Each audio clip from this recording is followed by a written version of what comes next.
getting it. So that's good. WJBW is made possible by sausage.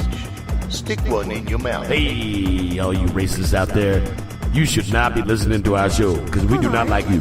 JB Rev Show. Next. Bob Leamy is the one guy that I know that has a drill bit big enough to do a big, nice glory hole at any truck stop he goes to. You're very silly. You know that. It's silly, man. The fastest man to woman. That's what we're going to do, Yeah. Sometimes I don't listen to some of our podcasts. Seriously. That's where it's at. Yeah, I like it. Oh, some people are into that. I know there's a website. Fucking asinine. Some shit like that. You gotta do the Rocky Mountain Ride. Big disco. Boy. Is everybody ready to Rocky Mountain Ride?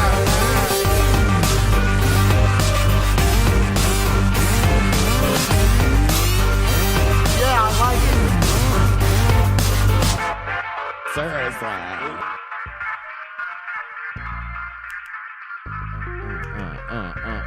Oh, yes, there we go. And we're back. Check it out. It's the JB Rev Show. I am JB Webb. Across the way, it's the Reverend John Jennings. No, it is John Jennings. Hello. Welcome to the show, buddy. How you doing, man? Good. I appreciate you being able to sit in on this edition. And this is our hashtag Wait For It edition. Normally the Rev's across the way, but of course he is across the pond in Europe over there having a great time. So that's good. I was like, are you going to call? It's going to be, they're probably out drinking, having fun. Who knows? Anyway, they may call, but we do have some calls scheduled. 7:30 hour Robotman, one of the guys that's part of that band, John, will be chatting with him, learning about the jazz fusion band that is Robotman. If you haven't heard about them, you need to. Check them out. And after that, 8 o'clock hour is a conversation with a director of a Fringe show called American Homelessness. And we expect that to be a very insightful call. The actual show itself is pretty cool because it's very immersive. So there's like a film. There's also kind of apparently some role-playing, some other interactive stuff that goes on to cause you to kind of think. So yeah, you're getting entertained, but they're also trying to say, hey, let's think about how we approach homelessness. I don't know. I think that's important, but that's what we do each week, learn about people, try to understand a little bit about our fellow man. This week, buddy, I'm happy you're able to sit in. Johnny Mustang, Johnny J to J. Or John Stangmos. J. John Stangmos? Yeah, that's another one. It's my horrible Instagram How many of them do you have, John? It's too many. The Too Reverend many John medals. Jennings, yeah. Well, for the sake of you sitting in here, that's Right. we'll give you that Reverend title. But anyway, good to see you, man. You brought your guitar, so maybe a little later. We'll do a stupid song, maybe. That's our Wait For It edition. Yeah. And so we might have some live music in studio. We'll see. But out of all of that, I think it's good to learn about new music. Like this guy coming on tonight talking about Robotman with their kind of jazz fusion. You were talking about something earlier, and what is it called actually? What's the math rock. Yeah. Okay, so talk right into the... Yeah, math rock is basically just very odd time signatures and stuff. But it's fun music, but it's definitely more meant for musicians than like people. Like, if anybody got close to being commercial with it, you had progressive rock bands like Rush and Yes and stuff, but like super like crazy out there stuff like jazz meets metal, like Into the Moat, stuff like that. But there's all kinds of stuff out there musically. Yeah, math rock is a style of indie rock that emerged in the late 80s, which I guess in the United States, influenced by post-hardcore progressive rock bands such as King Crimson and the 20th century... According to minimal music composers such as Steve Reich. Sean is the one that was the biggest one that was most popular, according to my Google search earlier. Okay. Yeah. Math while my boss wasn't watching me Google things at work. Yeah. So, Google that right now. Google that right now. All right. Anyway, so as we like to do, opening the show a little bit loosey-goosey. I think, we'll probably have to, because I'll tell you, this hashtag Wait For It edition really threw me for a loop, because now I have to use this different software to broadcast. I used to go right in through a browser, and I guess it just changed maybe today. I'm not really sure. We've come so far from Napster. We really have. Yeah, right? AOL dial-up. Anyway, so I got this curve thrown at me today, and I'm like, wow, I hope we're sounding good. Anyway, we'll check everything on the back end. I don't know, what do I have to do? Pull down the mics if I go to music? I guess so. I guess that's what I have to do. Wow. Well, good thing this is a long-ass song. A little bed here, but yeah, there you go. That's what's important, that we keep learning about people. Florida Cracker Beer is and that's pretty what good. we're going to do. We're coming up to 300 episodes near the end of the month, and that'll be an exciting live event out at Maxine's on Shine. There you go. All right. So I think the Reverend will be back, if we can get him back. Yeah. He'll be back. I'm sure he'll be back. Yeah, he's gonna fly back. Yeah. He's going to fly back. That's right. Yeah, it's only like 6 or 7 hours to get over there, right? So he's seen a concert over there? Is that well, he is seeing a concert, but they're also kind of traveling and seeing the sights and stuff as like well. Like the Louvre? Museums? Yeah, they're going all over the place. They're definitely going probably there, maybe where you said. I don't know. I don't know either. I mean, that's the whole thing. But, yeah. So we'll figure it out. Hashtag live your best life. But that's it, man. That's it, man. That's the end. That feels like it's the end. The end of days. I don't know. So it feels like something's going to change out there in the world. It really does to me. Maybe a presidency? I just feel like, there's so much... there's so many people that it feels like are just totally misguided, like in what they believe or think. But, maybe that's, again, just your perception of somebody else. Yeah. We try to talk about... I'd like to see people learn how to people again. Okay. Like 90s style. You had to learn how to, you had more how are you? social, oh, good to see you. Like phone etiquette. You literally had to have interactions because there wasn't this how to talk to people. People, exactly. You have to manually people, not just digitally. Oh yeah, right. Yeah, there's my delivery. Exactly. That's how I date now. Left, right, whatever. Oh, okay. Hold on. Let me see. All right. Hey, thanks for calling the JB Rev Show. Is this John from Robotman? This is, and I also got Joe here from Robotman. Awesome. Great. Personally want to thank both of you guys. We appreciate it. Yeah. No. Oh, wait. I'm with the new board here. Hold on. I got that. Nope, not that. All right. Anyway, we're kind of doing things on the fly over here. We got thrown a curve today, but I think it's appropriate. And as you guys in jazz fusion and what you do, a curve can be the best thing you ever ran into. Sometimes. So Joe, John, we're excited to talk with you. I got John, my buddy Johnny, over there across the way. And welcome to our show. We love to learn about people. So why don't you give us like a 5,000-foot view, kind of how you maybe first got acquainted with music and how that plays into Robotman? Because I know Robotman's like 5 years old, right? Maybe a little older. Yeah, well, not me. I'm the guitar player. I write a lot of the music. I probably started playing guitar when I was 13, introduced from a friend that was a great drummer. And I found out that he was so damn good because he was studying jazz. He was a little bit older than me at like an arts high school. And basically from there, the adventure started. Joe plays trumpet. I play guitar. We met at University of Central Florida. We were both freshmen at the jazz program, and we've been buddies ever since. Awesome. And just been playing with each other for, I guess, going on 10 plus years now. Damn. Joe frequently tours with the Glenn Miller Orchestra and some other groups. Wow. So he kind of does some international stuff as well here and there. But right now is in town for a while and has been off and on playing with us. Yeah, that's excellent. And I know you guys were kind of there with that whole burgeoning I keep saying wanting to say Timuquoa, but that's not right. But the White House, I'm always so downtown Orlando. Yeah. Have you ever heard of the White House, Johnny? I mean, like the place where there's like president. Well, let him tell me. Not that White House. No. Continue. Stop. Continue. Tell us a little about that location. We know Benoit and Chris Beld over at the White House and the Timuquoa Arts Foundation really well. You were so close. Chris Beld, I believe, is the the artistic director and the music director for the Timuquoa White House now. We've known him since college as well. He's doing awesome things over there. That's like a super special place in Orlando. Yeah. And obviously, like, if you haven't been, just Google the name Timuquoa, and they have Google a ton that of great right now. music. Benoit actually, is an amazing trumpet player, and he's kind of opened up his house to like this huge arts community. So we've played there, I think, twice, and then all of us in the group have played there, I'd say 5+ times individually, just with either different groups throughout all the years. I was actually talking with Chris Belt maybe 3 weeks ago about trying to book another show there, but they stay pretty booked, so we'll try to get back in there. But that's definitely a super cool place if your listeners or you guys haven't been. Yeah, and I think you guys, because that's kind of where I first saw, who's this group, Robotman? And, it was kind of almost like that was kind of a moment where jazz kind of became alive a little bit more again in Orlando. Because you remember they had the station, they closed it down. There was like this little lull period, but I'm so glad that people are stoking that fire and keeping those things moving forward. And especially, relative to me, of course, the youth of today. But talking with John and Joe of Robotman, and of course many more endeavors. But okay, so cool. So how did Robotman kind of came from your relationship in college?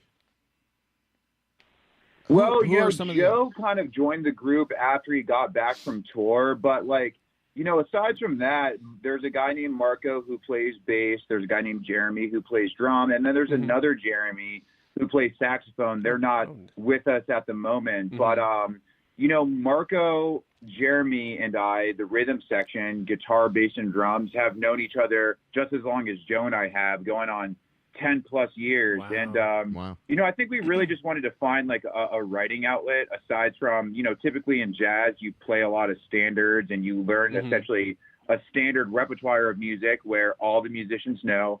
And then you go out and play and you solo over the changes. I mean, that's like really the heart and soul of jazz, and it reckons back all the way to like Charlie Parker. But, obviously there's so much more influences, right? I mean, I don't think anyone first starts listening to jazz, especially guitar players or drummers or bass players. Like the first thing you probably hear is Jimi Hendrix or Led Zeppelin. Yeah, the obvious stuff, it's like I think jazz in a way can turn people off as well, because they might start to think that it's like this older sounding music. And to us, it's really just like, it's just music and there's not words and we happen to improvise. So if you want to call it jazz, that's great. We're influenced from anything from Beethoven to Rachmaninoff to Chopin to the Beatles to Wayne Shorter to Miles Davis and Bob Marley and everybody in between. So I don't really necessarily always just think of us as like, oh, you're a jazz band. I mean, we do play instrumental music and we do improvise, so people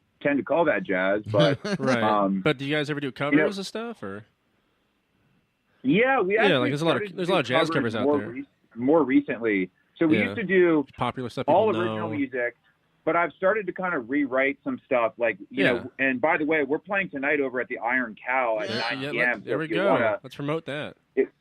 If you want to hear what we do, come on out. It's free. Iron Cow in the Milk District. But and that's tonight. People can go check that out. We do a lot of originals from everybody in the group. But we've started to kind of I've started writing some arrangements of really popular stuff. Like we do a Nirvana tune now. We do some Beatles. We do some Radiohead. Now, if you come and check us out, it's kind of like one of these things. It's like, hey, what was that tune? So I don't know that people always recognize it immediately because we kind of try to take it our own direction. But usually the melody's in there enough in the groove that people are reminded of something aside from just some abstract music that comes from my brain. Now, is there a vocalist? Is it instrumental mainly? I'm kind of want to learn a little more about you on my end. Yeah, it's all instrumental. Gotcha. No vocals. And I mean they range from 4, 5, 6 piece maybe sometimes in different incarnations. Very cool. But yeah, there you go. We're talking with John and Joe of Robotman, and like he just said, they'll be out there tonight at the Iron Cow, which is right up the road, which is also Tasty Tuesday out there. Woo! With all those food Milk District. Yeah, go food truck yourself. Yeah, that's all. So that's a good deal. Go check that out. So many food trucks. So that's really cool. I mean, and people kind of come and go. Or how long have you guys kind of been playing together as a unit, technically, officially? Well, the three of us in the rhythm section have been playing together as a unit with Robotman probably 4 or 5 years. Wow. There's been different iterations of horn players throughout those couple years. Right. which brings in some different influences. But right now the lineup is Marco Bajorquez on bass, right. Jeremy Katalenik on drums, and the other Jeremy Frati on saxophone, right. Joe Young the fourth on trumpet, and me, John Crasula, on guitar. Wow, nice.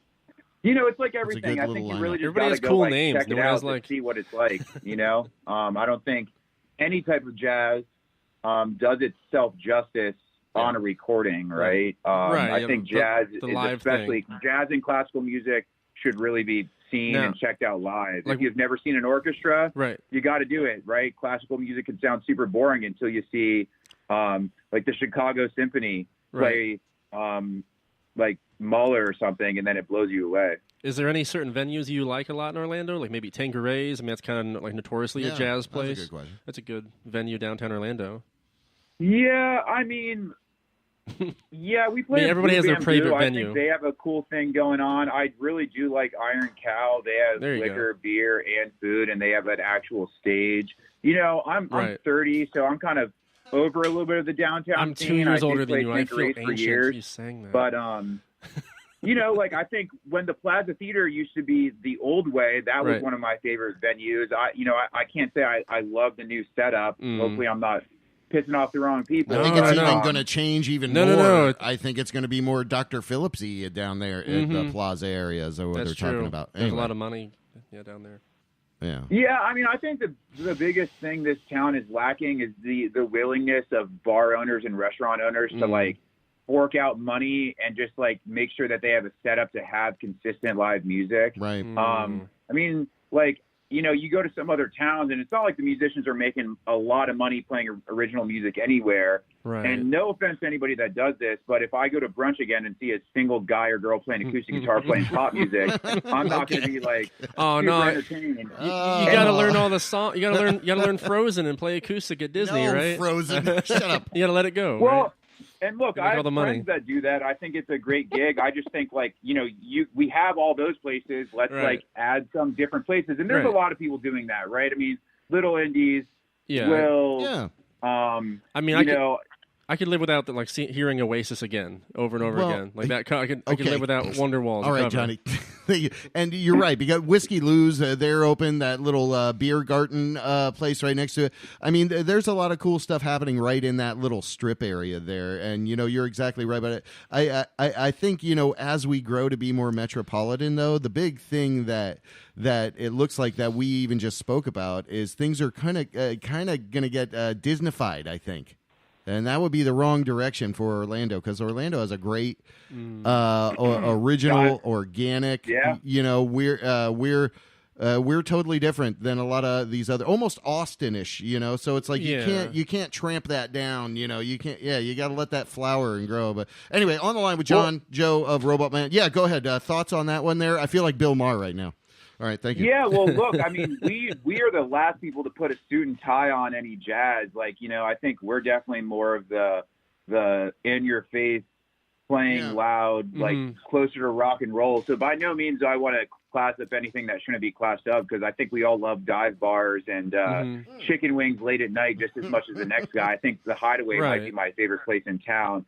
I just think that if you add any more type of music, right, instead of just like a single DJ or someone singly playing acoustic guitar or whatever instrument, especially when you see someone playing the backing tracks, it's like there's enough musicians in this town to support it that doesn't have to just be the places we always know about, which is basically right now Will's, Little Indies, and Tanqueray's, right? I mean, those are the three places the social everybody still counts, knows about. They're great. I just think there's enough musicians and enough people to support music that there could be more cool venues to check out. There is the Abbey. Music all the time. Yeah, the Abbey's a pretty good one. That's a pretty recent one I went to, downtown Orlando. Yeah, and I'm probably missing a whole bunch, so I don't want to sound like I'm super closed-minded, right? I know there are more than just those, but I feel like you get stuck in this little circle around downtown, and those are the places people know and think about, right? Yeah, it's like you play the circuit, and there's just certain places that open up, and some places that just don't open up for you.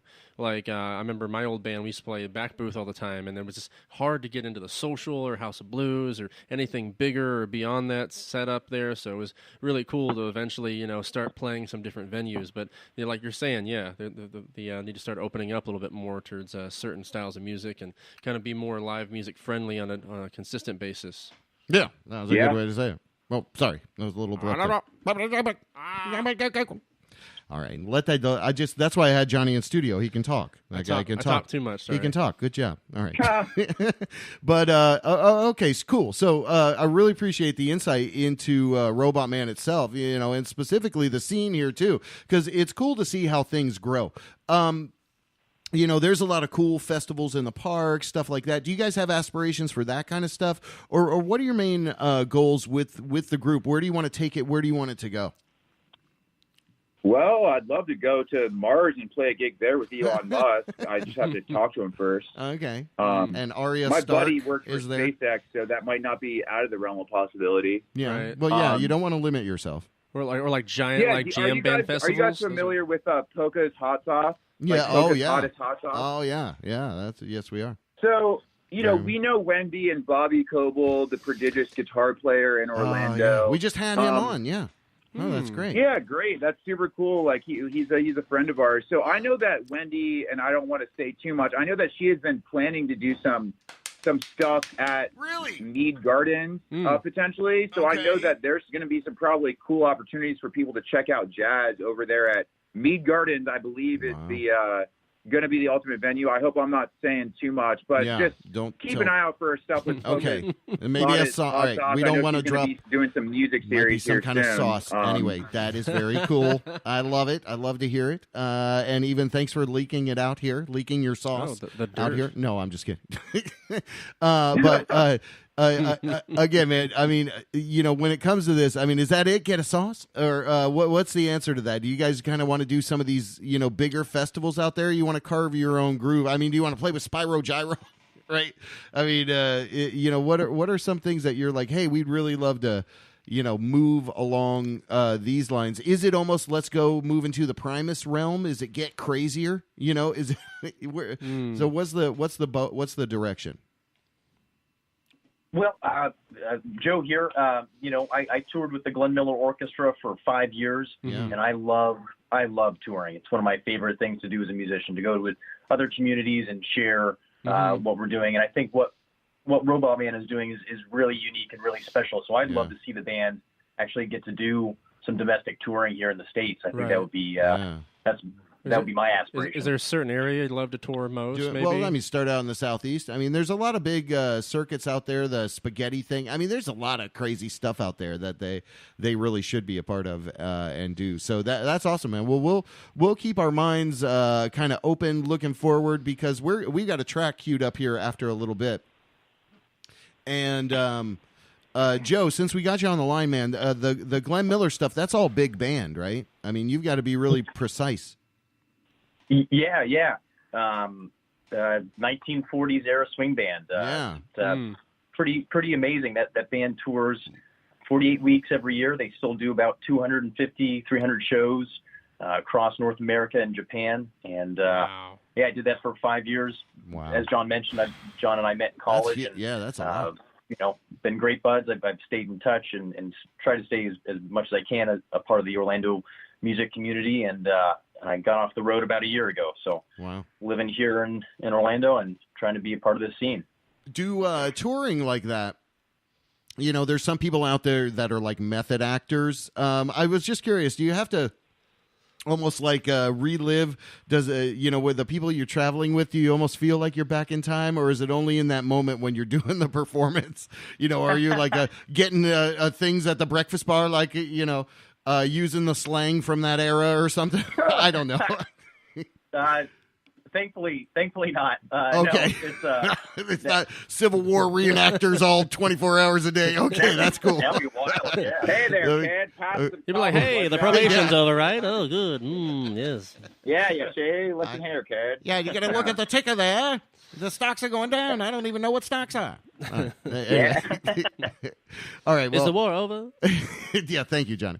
Talking with John and Joe of Robotman. You guys are awesome. Definitely a lot of fun. We encourage everybody, go check them out, for God's sakes. Do it tonight, because they are show. What time are you guys firing it up out there at the Iron Cow? Probably a few minutes after 9, right? Okay. It's free. Beer, wine, good food. Food trucks are outside tonight. We're actually literally hanging up and packing up and then rolling over there. So we'd love to see some unfamiliar, familiar faces. We'll go. Yeah, we'll have some random people just come up and introduce themselves on our behalf. Say, "What's up, drunk guys?" They'll be like, "Hey, you guys in rope?" What? Hey, what's up? Anyway, you guys rock, man. We're gonna hold on. Let me fire up this song here because we're gonna go into your most recent release, Urban Oba. Yep, written by the drummer Jeremy. Very a interesting. drummer that writes that well. It's scary. Wow. Well, this will be great, and we'll go into a track. Normally, we would have you hang on the line, but because of this new setup here, I got to dump you off the line here. But hang on, let's start. Would you give us an intro into this song, John or Joe, whoever wants to intro this Urban Oba? Yeah, sure. So an oba is an instrument, right? It's I would liken it maybe to a clarinet. It is a double reed. Which is kind of a unique thing of itself. I don't really know why oba has to do with this. I didn't write this track, but imagine a clarinet walking through an urban street. Yeah. And it's called Urban Oba, so there you go. Oh, okay. All right. Cool. Awesome. DJB Rev Show. We'll be right back. Woo! Thank you, guys. See you guys.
listening to the WJBW Show.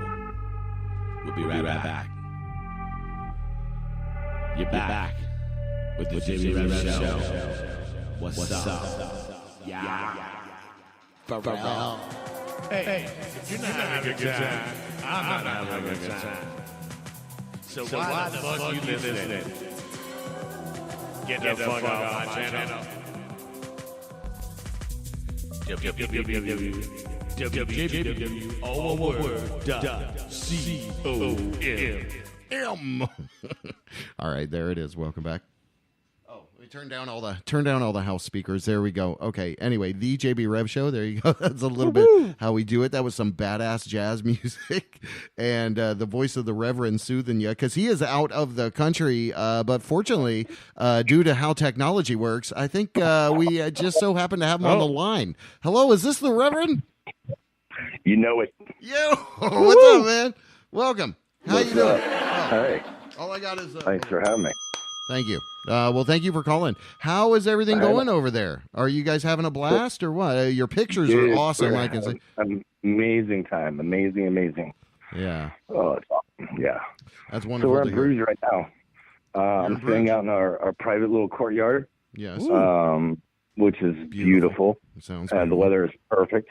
Yeah. We got it's really lucky. Just after midnight or something right around there. It's after like almost 1 a.m. Yeah, exactly right. Okay. After midnight. After midnight, baby. After midnight. Well, okay. We didn't do this call so you could sing. Just tell them you're Canadian. Yeah, do they know that you're American? Over there? Yeah, do they know, obviously, that you're American, or can you blend in? Because you guys both have kind of that European look anyway, maybe. No, they have no idea until we open our mouth. Oh, yeah. And then we go, hi, you got any ketchup? Ketchup? Like, ketchup. We call that tomato paste. Ice in my water. Actually, we bloody call that tomato paste around these parts. Don't they dip their French fries in mayonnaise or something over there? Right? Anyway, and vinegar. Chips, first of all. Oh, sorry. And then they serve them with fish. So who are you seeing? You're seeing a music artist over there, right? Yeah, I think he already We saw. It said Dead Can Dance. Nice. Dead Can Dance. Amazing. It was an incredible show. And as a surprise, we're going to see him again in Paris. What? Yeah. You're stalking Dead Can Dance? On Dana's birthday. Wow. Which is May 10th. Kudos. That's their little surprise gift. Oh, well, now we're broadcasting. She already knows about it. No, she doesn't listen to the show. Just like anybody else, nobody listens to the show. Nobody listens. Not even you. Sometimes I don't listen to some of our podcasts. Yeah, there we go. Hey, did you hear your intro? I snagged a little snippet of your. Here, you want to hear it real quick? Hold on. All right, let's hear it. You're listening to the WJBW Show. We'll be right back. You're back with the WJBW Show. What's up? Yeah. There you go. How'd you like that?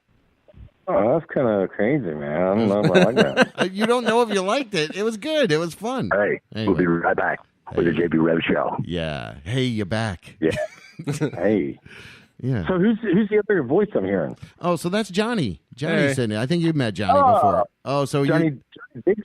Not Johnny Diggs. No, Johnny J. No, the Reverend John Jennings is his name. Johnny J. The Johnny J Show. Yeah. All right. No, you've met him before. You've made fun of him before, I think, actually. Yeah. Have I? I make fun of everything. Yeah. That's true. That's true. And you know what's funny is over here. Yeah. It's like I'm making fun of everything, anyways. Right. But what's crazy is you hear Americans are like fucking loud and obnoxious, dude. The Italians are loud, obnoxious. It's like everyone's loud, obnoxious, but us. We're just all like quiet and polite and like ooh, blah, blah, blah. And they're like blah blah blah. And they're like ooh blah blah. And they're like blah blah blah.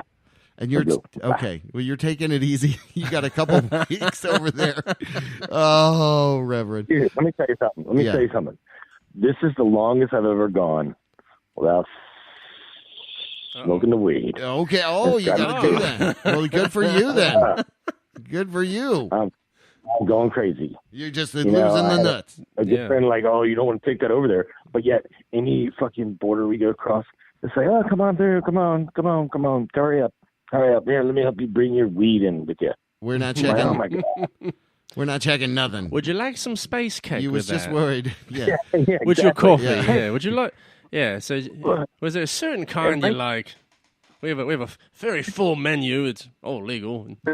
Yeah. Would you like the right now we're the in policeman Belgium, to light it for which, you? we're an hour from Amsterdam. And this along the Yeah. Anyways. But you're only an hour. I mean, it can't be that hard, right? Or you just don't want to get in trouble? You just don't want to. It's not anymore. Dana was all over it. It's not so much anymore. Okay. All right. Well, we don't need to sit here and talk in code all across the globe with you. But you rock, brother. Be safe out there. Enjoy the trip. Have a ton of fun. And we'll see you when you get back. All right. All right, brother. Hey, all right. oh my God, I forgot to tell you, dude. When we got to into the airport, and it was like, oh my God. See, he does that every time. Like you forgot Amsterdam was Amsterdam? No, he'll say that he forgot something, and then he'll end the call. Like there's something so important I almost forgot to tell you, and click. There he goes. He's out. All right. So I hung up on him. Anyway. Oh. So, there's the Reverend. Have you ever been over to England or out of the country? I don't have a passport. No. You don't have a passport? I've never been. I've been on a cruise. That doesn't count. Oh, it doesn't? You don't need because you're just on a boat. And you don't need a passport to be on a cruise. Because I guess. It's the lazy American way to travel. Lazy America. You'd be like, oh, look, the Bahamas. And you stop here for, you can buy something. Get your hair braided. Now, when you come back in, make sure you don't bring a live chicken in or fruit or anything. They're really strict. You can't bring the wooden swords or anything. You tried to bring a wooden sword? Hold on. Well, they're like gifts. They're like things sense. you get. Oh, okay. They're like Stuff trinkets, like touristy things. Okay. Yeah. And they say like on this big board, like don't bring live chickens, don't bring all this. Right. Yeah, I've seen it. Yeah, you get in back from the cruise. So that's how that goes. So don't bring live chickens from Jamaica back to Florida. I don't want any chickens. Okay. So there's another caller. I think so we do have another caller to get in point. here. Hold on. Yeah, let's just see. Hold on. I think what I should do is just take control. Let's see, because if this guy is not picking up right away, we'll just go to a track. But it's that thing where we're all confirmed in an email, but not in a text message thread.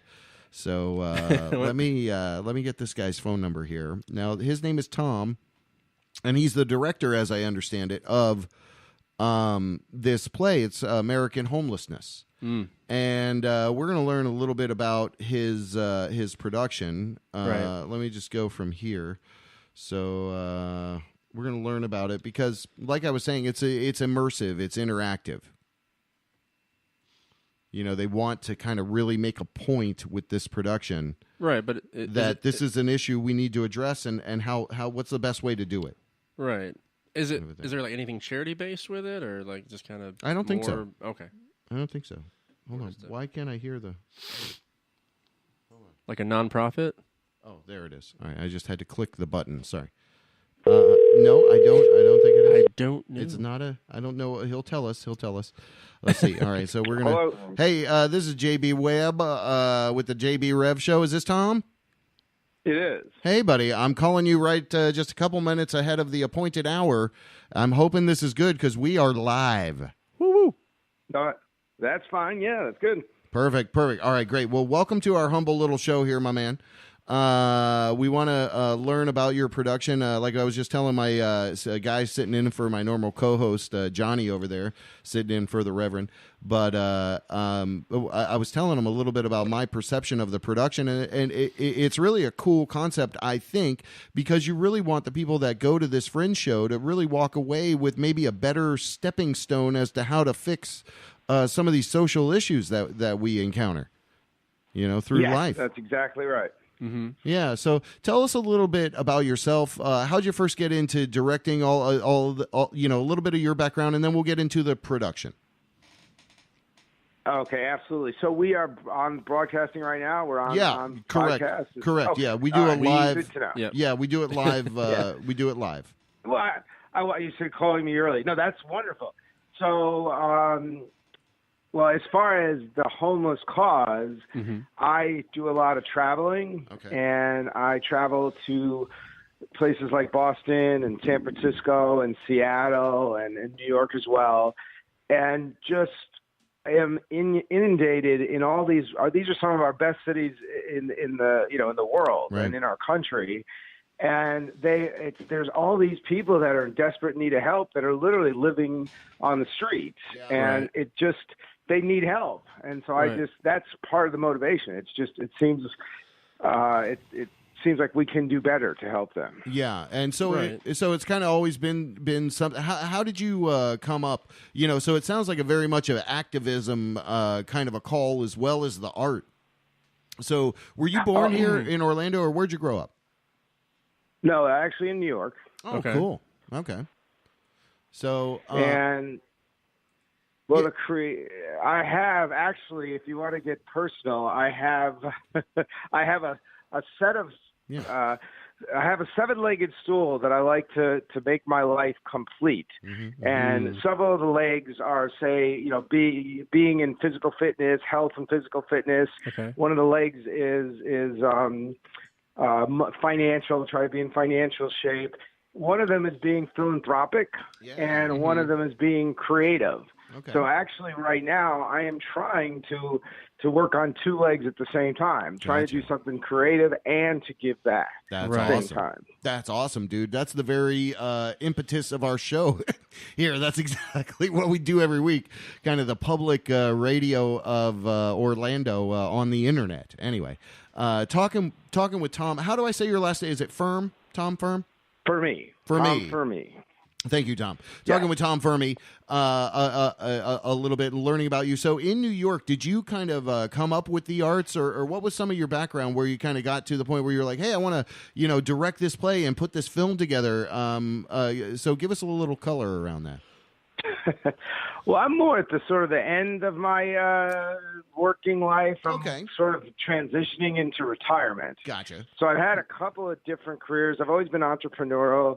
I've had a publishing business and also a financial consulting business. And over the last 5 years, I've just immersed myself. I've done a lot of stand-up comedy. Really? I've done some improv. And so this will be my second Fringe production. I did a Fringe production several years back.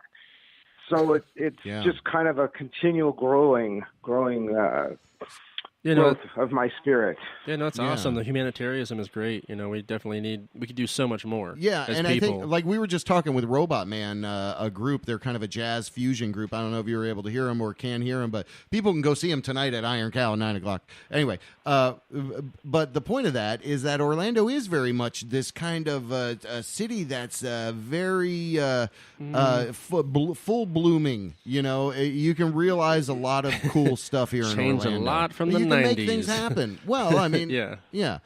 So there's room for that. There's growth for that. So talking with Tom again about American Homelessness, the production. We'll get into that in a minute or two. But yeah, man, we always love to learn about people. So when you came down here, how long have you been in Orlando? Was that your whole business career as well? Mostly, yeah. Okay. Mostly. Cool. Okay. Cool. So you know the city pretty well. And, it really does break your heart, when you have to walk by someone and you do it because you've trained yourself to be less compassionate. Yes. Well, and in our society, literally, if there was a dog that was on the side of the street in downtown Orlando, you can call animal control, or you can get any number of people right there that would be helping that animal out and would feel very compassionate. Yeah. But if it's a person, they do just what you said. They walk right by. Walk by. It's amazing. Yeah. And I can see why you wanted to focus on that because, for me personally, it is a lot of stuff. And you don't just want to throw money at the problem because that's not going to fix it. It's like you have to fundamentally change the way that this person feels that this, is acceptable or create a way for them to have a network of people with more resources that are willing to give, somebody a step up. So it's a big challenge. So hats off to you for really taking this on, bull by the horns, man. Seriously. Well, no, I appreciate that. And it's a very complicated problem because every single story is different. And it can relate to all the problems. There's symptoms of so many different problems, everything from alcoholism to drug abuse to domestic violence to, just all kinds of family bullying, problems. actually. Yeah. Right. So it's a very complicated because the reasons why people are homeless are there's many. Very individual, so many. Yeah, it could vary person to person, totally. So there is no silver bullet, is what we're finding out here. So this is cool. All right, so now we kind of move into the production aspect of this whole thing because, from my understanding, you've prepared a film, and Mayor Buddy Dyer is in this film, right? And so. Yes. The show itself, though, is kind of this immersive experience where other things are constantly happening. So give us a little, insight around maybe the film. Talking how Buddy Dyer was willing to be involved. Well, so yes, I approached the mayor's office with the concept of helping the homeless. Yeah, and. Originally, the film, it's actually a 2-part film. There's actually an 8-minute vignette, a story that is about a woman who faces some hard times, and it's kind of an opinion on current society. It's about how society, just what we talked about, how shallow or how society ignores people and is very self-obsessed. And isn't that giving? And then what I did was I interviewed some of the top leaders in the city of Orlando that are actually helping the homeless. Yeah. Yeah. And so. Yeah, I guess there's like halfway homes and stuff are all over the place with downtown Orlando. Yeah, there's different little downtown Orlando's churches a big one. and things that have feedings and very, very common problem there. Well, yeah. So and it's just not that simple. And people, it depends. You have to determine the population. In other words, there's chronic homeless, there's family homeless, there's youth homeless. There's a lot of different populations of homeless, and the solutions are different. Right. And for example, the chronic homeless are people that have been homeless for, I believe have been continually homeless for more than a year, or have had 4 bouts of homelessness in the last 2 years. Right. And then they're defined as chronically homeless. Then they fall into a category where they can get what's called permanent supportive housing, which is non-barrier housing, meaning that they can go in there. They don't have to stop using drugs. They'll get treated in there. Right. They get accepted into the program, and then they get what they call wraparound services, and they help them whatever issues they have. And that seems to really help. That's the smartest thing. Yeah, to take it individual, step by step. Exactly. Yeah. And to get them off the street, and to help them, put them into a secure environment, give them a home, and really take the time to give them a caseworker, and figure out what that individual needs. And that has been a very successful program. Right. The veterans have also, veteran homelessness has almost been wiped out because the government has put up a lot of money for the veterans. Right. So with the goal of eliminating it. So money is definitely a part of the solution. Most of the time, yeah. But yeah, like you're saying, like, helping someone get off, like a drug habit, and then boost the morale. Well, it's individualized, yeah. And when you're given that much money, it's hard to say what am I paying for, and it's like this myriad of things. It's like, well, this and this, all these different programs. It just seems like one thing begets another, and the people that are making the most money, they're the ones that are being the judicious, benefactors of, oh, you get this money, you don't get this money, and so it's easy to see things in a clouded manner. When the roads are flooding, you need all these other things from a municipal standpoint to make sure that your city is growing and thriving. This is just another thing that I think Orlando Orlando can really do a great job and showcase how to proactively handle it and deal with it and solve it potentially. But on the line with Tom Ferme of American Homelessness as a Fringe show. All dates coming up here in May. We posted them up on the blog. But Tom, again, huge kudos to you for even, working towards tackling this. So the movie itself sounds super interesting in, what these city officials feel, are good solutions or good ways to spend the money to fix this problem. And actually what they do is they follow what they call best practices. So they actually copy what does work in other cities. So Salt Lake City and Houston are both examples that had tried that housing first, that permanent supportive housing or housing first initiative where you take the people if they're chronic and you take them off the street. So I even did a junket to Salt Lake City a couple of years ago where you study what programs they did in another city to be successful, and then bring them back to Orlando. Wow, that's so cool. So that part and parcel is kind of this whole initiative is a lot bigger than just a Fringe show. Maybe the Fringe show is like getting a little bit of awareness to all of this stuff going on in the background. Yeah, I mean, is there any work programs or anything to help them? That's what jobs? We'll get to find out what are the best ways that people that are listening to our show or consume our show that are conservative, let's say compassionate people, not conservative. They are not conservative with their love. They're the total opposite. What's it called? Liberal. There you go. And so in saying all of that, though, we'll get to that. But yeah, I didn't want to bump too far off. So you kind of took a template of what worked in different locations and brought it here a little bit, or you were a part of that. No, I wasn't a part of it, but that's what they call the best practices. That's what it's kind of a result of government funding. Mm-hmm. When you're getting money from HUD or from different sources, you want to follow what's called best practices, and that's copying what's working in other communities. Mm-hmm. Yeah, that makes sense. Okay, so then. So then let's kind of dovetail from there and go into talk back about the show, because as you've got these little experiences that are happening throughout the show, what's the big takeaway for people? Is there an actionable end result at the end of the show, or like we were alluding to, we wanted to learn what's the best way for people that can kind of instantly get involved?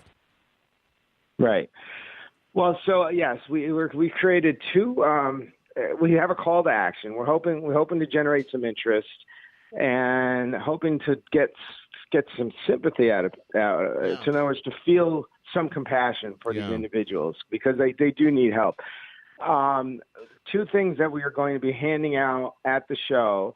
One is an actual, they call it a street card, and that is something that the city has created to hand out to people that they have different names. They don't necessarily like to call them. They can call them street residents or homeless, but whatever name you want to use. People that are in need of help. Mm-hmm. So this is actually, it's called the street card, and it's a list of all the available services in Orlando, from food to housing to rehab to laundry. It's pretty comprehensive. So if an individual finds themselves in that kind of a situation in Orlando, this is an overall quick guide, like a cheat sheet to these services. So that's one thing that we're going to hand out. And what we want people to do with that is to look at it so they can get a sense of what it's like to actually be out on the street, and you see what these services are and what's available. And then secondly, if you are inclined, it's a one-page pamphlet, and you can copy that, and you can actually turn around and hand that to homeless individuals yourself, people who are homeless. Here. So if somebody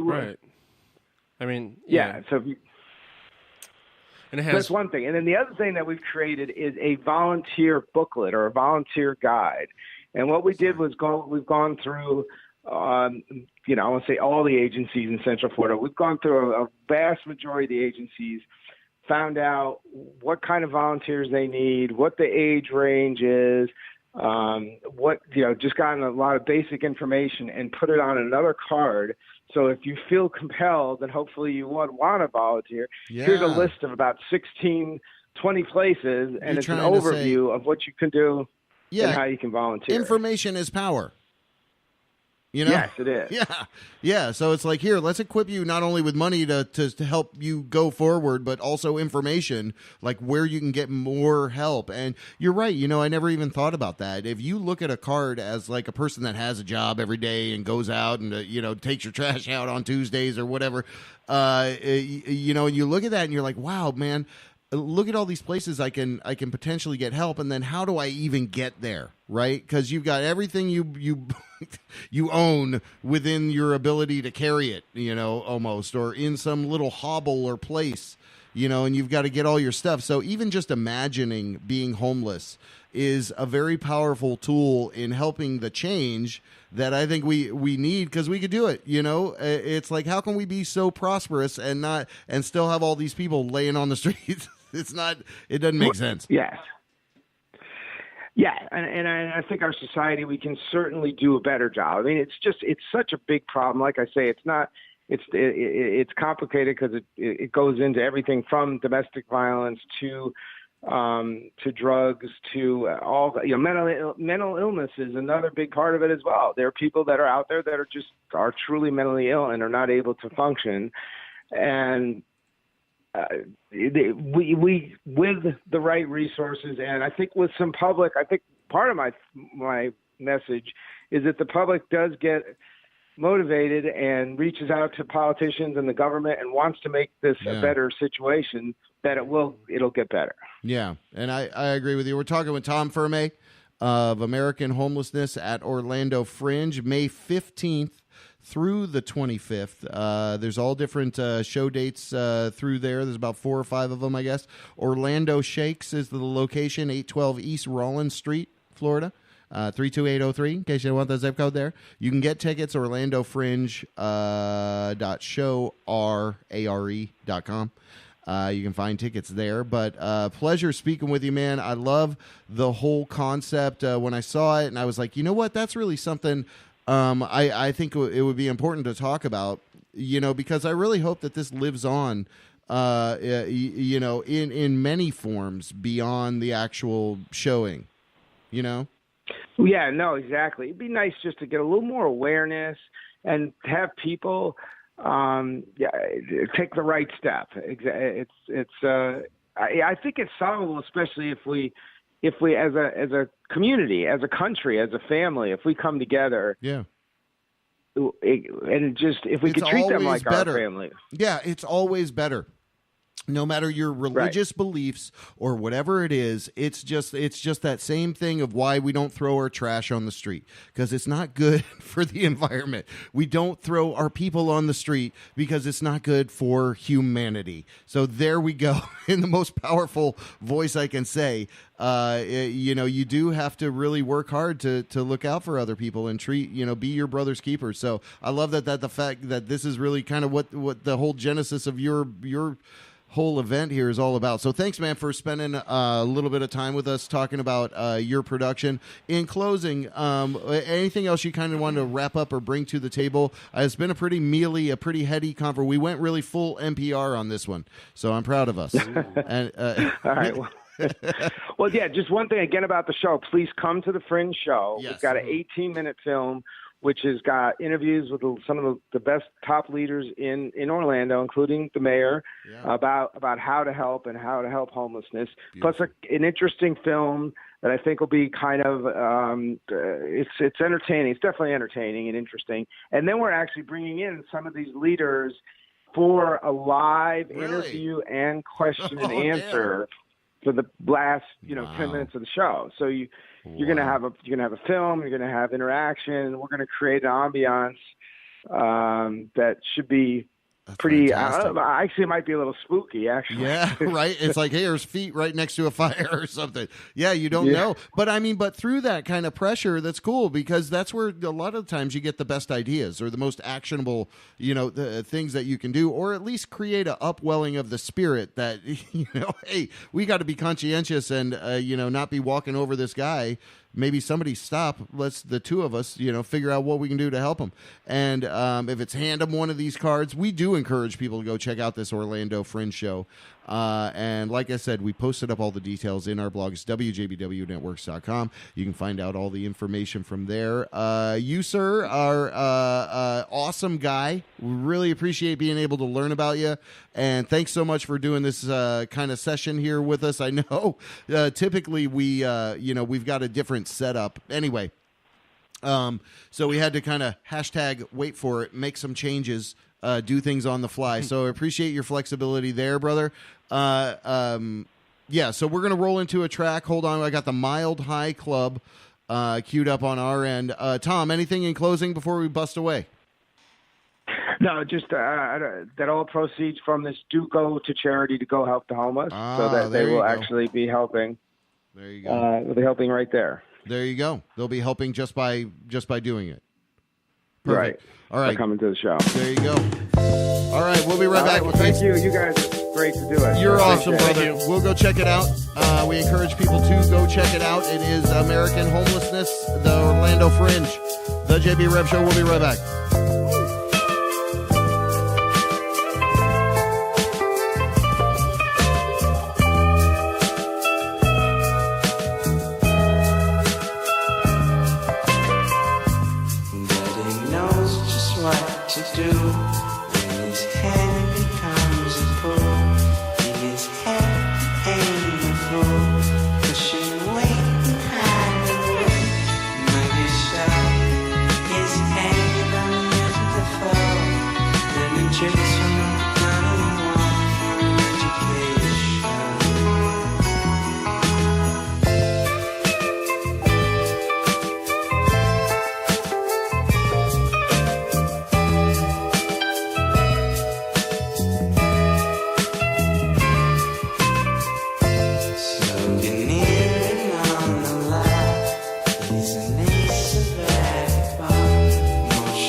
Fucking asinine. Okay, there we go. All right, we are back. It is the JB Rev Show.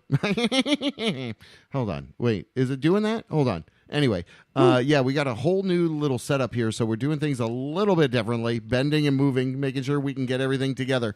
But this has been a hell of a great show, man. A few great calls. It was good to hear from the Rev in London and John and Joe of Robotman, and most recently that was a hell of a heady chat with Tom Ferme of American Homelessness. Woo! And what do you think? You're still awake through all that, Johnny? I'm guessing. Yeah, I'm good. Yeah, you're still good. That was very good. Yeah. Yeah. No, it was good to learn about stuff. All right, so here we go. We got some breaking news, Badly. We're bust into that, and you're in studio with a guitar, so we'll get into that. Hold on. All right. Breaking news, Badly. Breaking news, Badly. Try to do it every week. All right. John Jennings is sitting in for the Reverend. So that's always good. All right. And you got a guitar. You brought a guitar. I did. Breaking news badly. Johnny brought a guitar. Let's see if I can get that. Hold on. Am I hearing that in my headphones? No, I don't think that mic's on. We got to turn that mic on. Oh, well, you're right there. Is that Just mic- turn it on. Oh, it is on. Oh, did you turn it off? You turned Now it it's on. Now It was always on. We figured it out. It was on the whole time. Okay. I turned it off. That's how you know it's live. Yeah. There you go. All right, there you go. You brought your guitar. What are you doing? You're tuning it now, live on air. Okay, take this opportunity. There we go. Got it. We fixed it. We don't take this opportunity. You don't want to have like a G string out of the tune. Yeah, It's you never don't want good. your G string out. I hate having a flat G string. Yeah, but yeah. So yeah. All right. So what you got for us, man? You got some kind of impromptu song? in After the spirit? seeing this song's about anti-spoilers and how it's basically about movie theater etiquette that's severely lost. Okay. Within our culture of the digital instant gratification age. So here it goes. All right.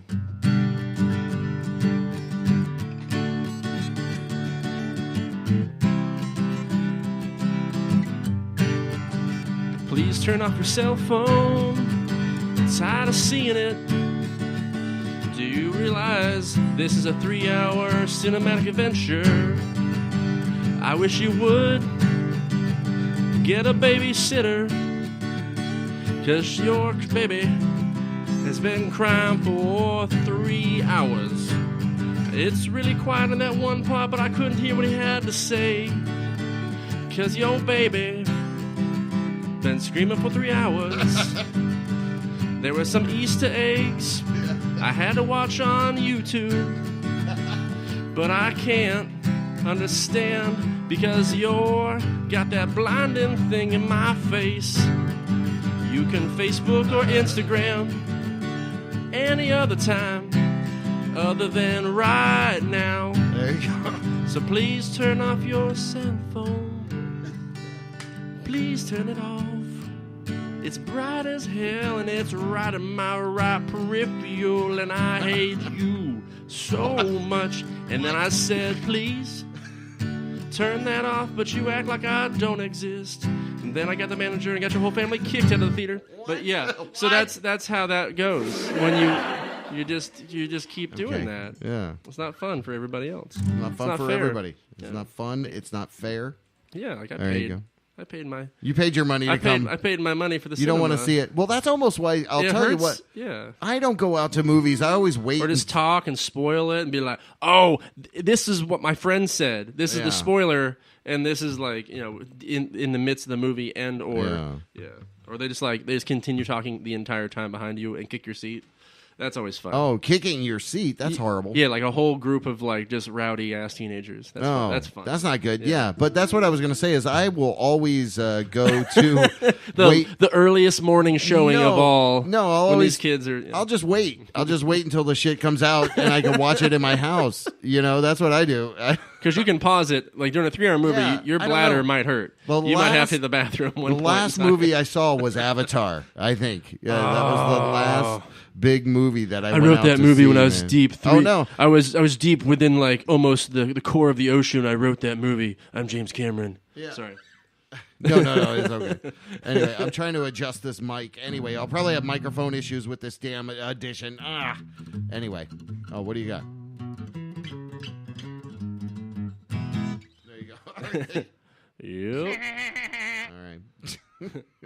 So, in saying all of that, let me see. Let me go get some stories. Hold on. Jeez. God damn it, Bobby. Oh, you got voices this week? I'm only a child. I have all the voices. No, you've got all the... That's weird. Yeah, sorry. Sorry, it's been a tough one, Krusty the Clown. Did you get... you got the Seth Rogen? That's so great. That's so great.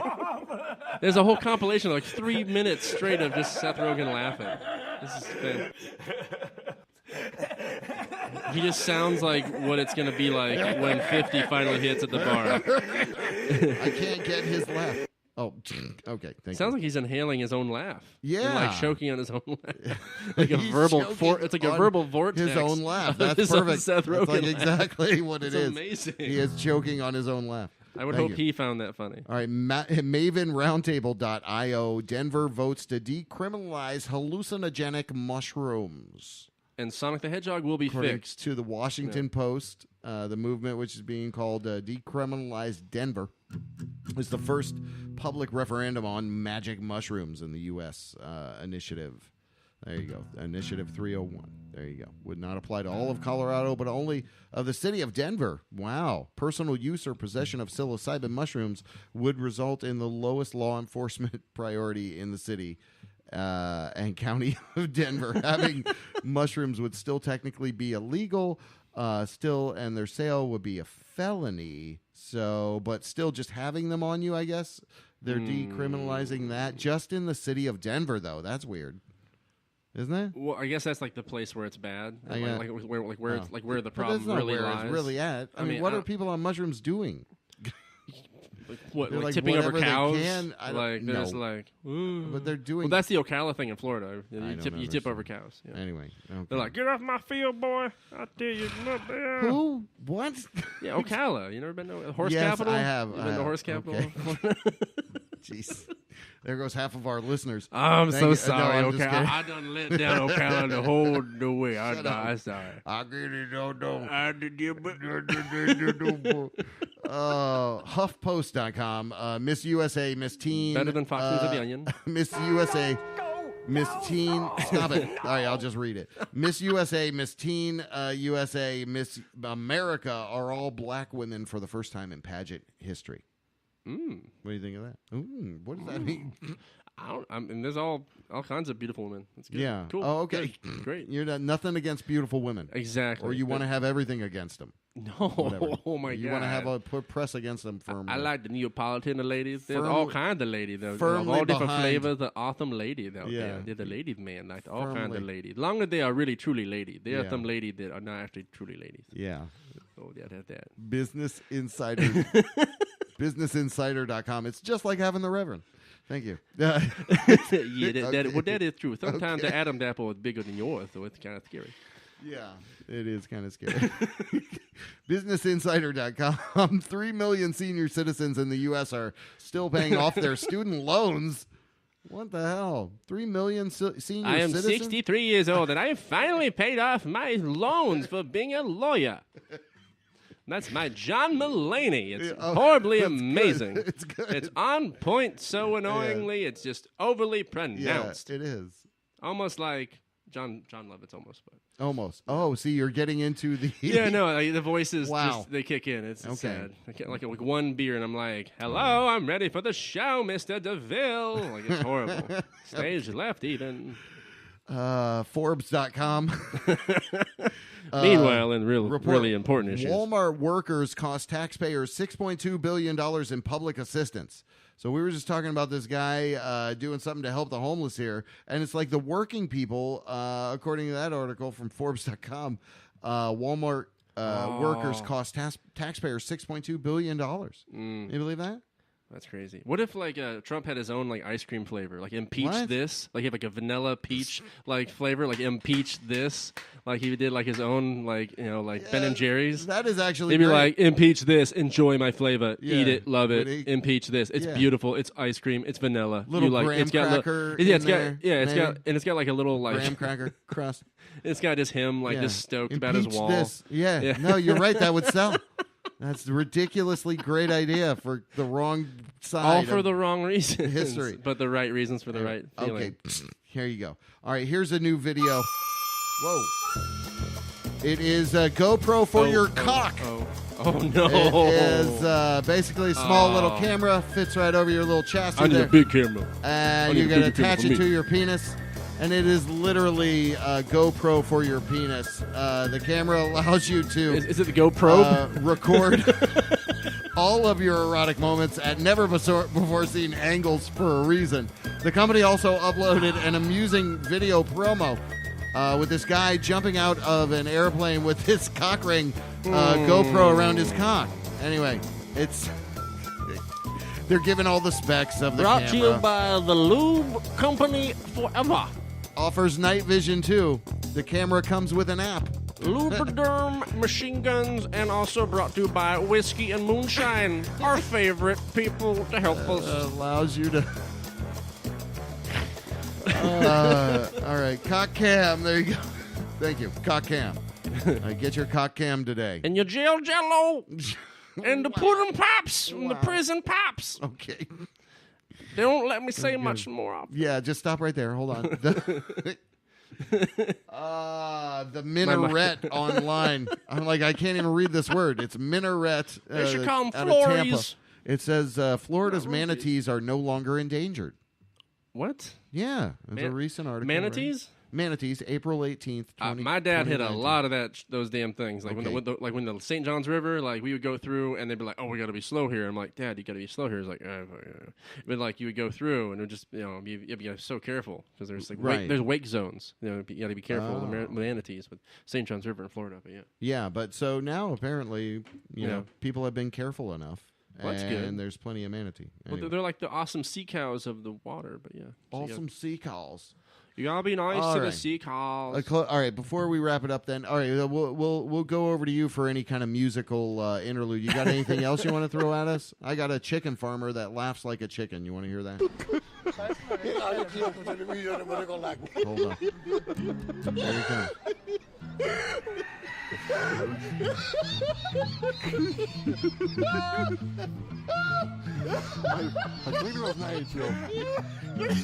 Can you handle it?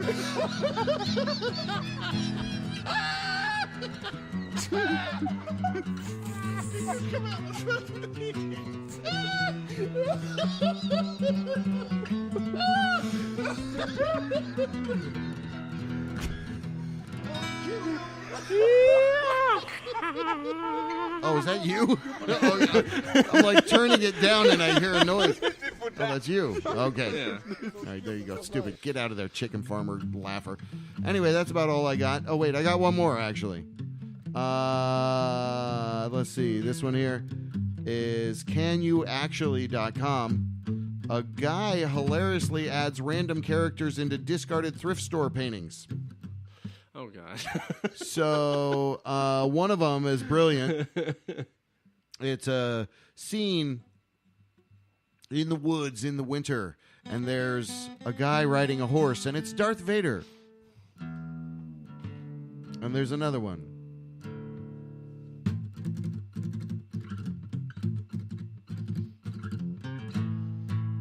What's his name? Vinnie Barbarino. Anyway, and the Fawn skiing. Okay. Jesus, Mary, and they're looking at cinnamon rolls. It's C.K. Lewis in a in a mill. Anyway, they're pretty funny. You might like them. Oh, there you go. All right. So where is that? Canyouactually.com. Thrift store painting. Somebody has. Hold on. Hold on. Wait. Can I throw it up there? I'm trying to throw it. Oh, that is disturbing. Okay, so there you go. So that's like Bat Child. That's what I'm from talking like about. Yeah, it's like Bat Boy. See, Bat Boy Jason. from like the National Enquirer. Right. Like, he's real, I tell you, Bad Boy. And then Louis C.K. Louis C.K. Yeah. What did I say? C.K. Lewis? Yeah, the Louis of the C.K. Anyway, there you go. And is that the Fonz? I thought it was Chevy. I thought it was Chevy Chase. Water skiing. With a Fonz jacket, no. But yeah. Whoa. Anyway, so there you go. So there's that. I got that article up for you. Anyway, that's all I got. I'm out. I'm out of everything. There you go. All right, so what do you want to do? Anything before we wrap this up here? This is very unconventional in that, like I had to broadcast through this app. Everything changed in my little world over here, but I'm glad we did it. I think it was successful. There you go. That's what we're all about, talking about talented people, talking about people that are busting their ass every week. Talking people. Yeah, people talking. People talking about people. Oh, you want some effects? I got people. What is like a reverb? People talking about people. Oh, you're doing all the voices, and the laughing is getting echoed as well. Okay. No. Are you doing anything over there? I guess not. I don't know. We didn't have anything really planned. Yeah. Well, I think your song was great. Okay, take the effects off his voice over there. All right. Okay. Anyway, all right. Well, it's been a fun episode. I'll do like a gangster outro for you. Oh, hold on. we got that covered. You can do that afterwards. Is that the brought to you by Malmix? Pocashottest.com, POCASHOTTEST.com. Maybe Robotman sauce coming. We're starting the rumor. That's pretty cool. ShannonHoltArt.com. Whoops. Artarmy.org, Infotainment.com, Kush Ultra Lounge, Dank Orlando City Smoke Shop, Catmandu, Modern Music Movement, Ear Theater.com, Nora's Sugar Shack, BadassSandwiches.com. Throw in a little bit of Little Indies in your life. Maxine's on Shine. Who else? We're forgetting Etoile Boutique. Etoile Boutique. I got it right. I did it for the first time. Etoile Boutique. I got it. Etoile Boutique in the Milk District. Yeah. Right. Anyway, well, I got to find a song now. Is this Kitchen Killers? I got some Kitchen Killers music here to close us out. It's the JB Rev Show. Johnny, what do you got over there? Anything? Nothing really great. Nothing worth. Oh, you look really, like you're about to do something. That's the key to being a good guitar player. Like looking like you're gonna do something cool, but you sometimes don't. Second place is a Kitchen Killers original, one of the newer songs. We'll go into this track as we leave. Kitchen Killers raw track. See you next week. Take it and listen. Everything happens for a reason. You got to understand it happens for a reason. Embrace the education, understand why it happened, move forward with that intellect and that new insight to be able to make better decisions in the future. And remember, there's always somebody standing right next to you. You are not alone, Cliff Ryan. You are not alone, sir. This is called Powered Up. Hope you guys enjoy it.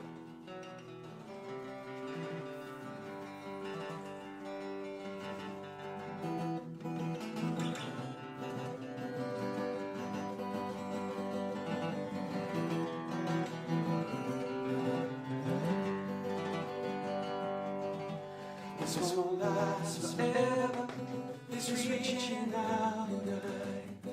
When laying out is cold, working hard to keep that love from life. You will live on the table, cut open and remove that heart. Unstable life, replaced with weight and cables. Your powered up, switched on, shut off, unravel this time. It's mine. To do it what I please. This life is fire, drops you to your knees. Pain reminds me of a time past by. This broken heart was meant to be now.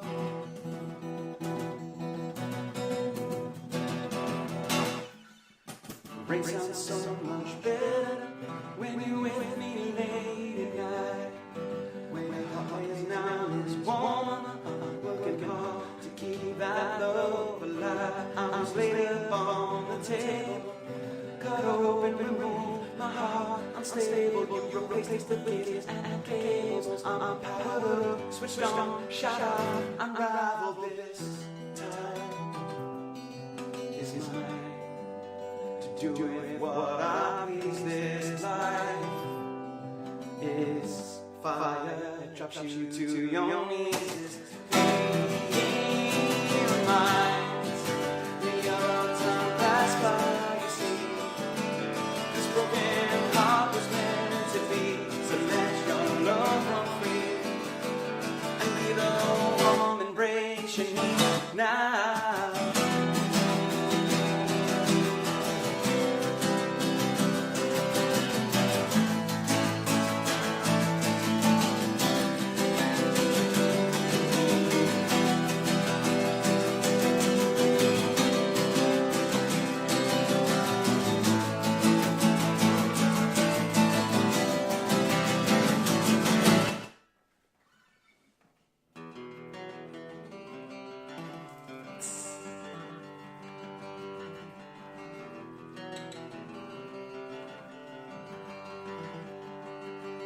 And this time is mine to tell you what I please. This life is fire that drops you to your knees. It reminds me of